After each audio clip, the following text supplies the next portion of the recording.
مکہ مکرمہ سے کوفہ کی جانب سفر کے دوران حضرت امام حسین علیہ السلام کو راستے میں ایک نہایت افسوسناک خبر موصول ہوتی ہے۔ بتایا جاتا ہے کہ ان کے نمائندے حضرت مسلم بن عقیل کو شہید کر دیا گیا ہے اور کوفہ والوں نے ساتھ چھوڑ دیا ہے۔ مسلم بن عقیل کو کوفہ کے دارالحکومت کے محل کی چھت سے گرا کر قتل کر دیا گیا۔ دوسری طرف یزید کی طرف سے عبید اللہ بن زیاد کو سخت احکامات مل چکے تھے کہ امام حسین کو کوفہ پہنچنے نہ دیا جائے، بلکہ راستے میں ہی ان کا خاتمہ کر دیا جائے اور ان کے اہل خانہ کو قیدی بنا کر شام کے دربار تک پہنچایا جائے۔ ابن زیاد نے ایک فوج تیار کی اور اس کی قیادت اربن یزید ریاحی کے سپرد کی۔ اس کو حکم دیا گیا کہ حسین کو ڈھونڈ کر بیعت لینے کی کوشش کرو اور اگر وہ انکار کرے تو ان کا سر کاٹ کر روانہ کر دو۔ ہر اپنے دستے کے ساتھ ریگستان میں حسین علیہ السلام کو تلاش کرتا رہا۔ کچھ ہی وقت میں امام حسین علیہ السلام کا قافلہ نظر آیا۔ ہر نے قافلے کو گھیر لیا اور امام کے گھوڑے کی لگام پکڑ لی۔ امام حسین علیہ السلام نے فرمایا، اے ہر، کیا تم چاہتے ہو کہ تمہاری ماں تمہارے غم میں روئے؟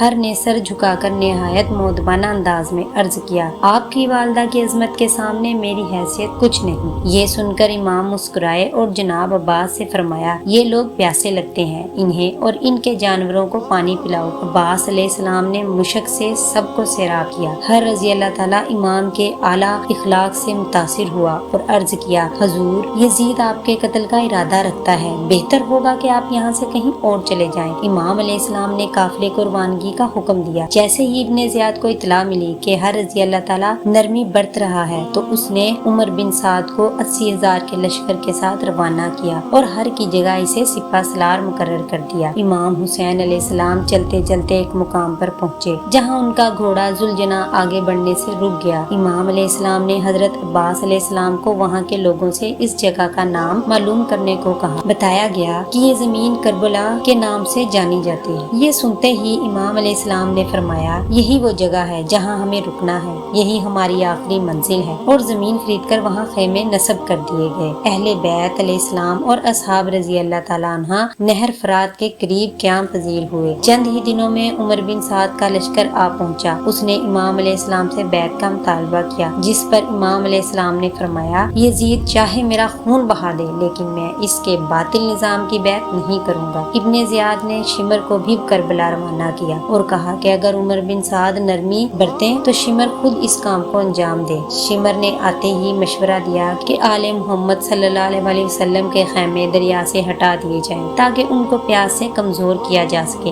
جب یہ پیغام امام حسین علیہ السلام تک پہنچا تو حضرت عباس علیہ السلام غصے سے تلوار کھینچ لیتے ہیں، لیکن امام علیہ السلام نے ان کے کندھے پر ہاتھ رکھ کر فرمایا، اے عباس، یہ وقت صبر کا ہے، شجاعت دکھانے کا نہیں۔ خود جا کر خیمے ہٹا دو تاکہ دنیا کو یہ نہ لگے کہ حسین پانی کے لیے لڑا۔ امام حسین علیہ السلام نے فرمایا، ہم نے یہ قربانی صرف اور صرف دین اسلام کو بچانے کے لیے دی ہے۔ اور یوں کربلا کی سرزمین پر تاریخ کا وہ المناک باب شروع ہوا جو رہتی دنیا تک ظلم کے خلاف صدائے احتجاج رہے۔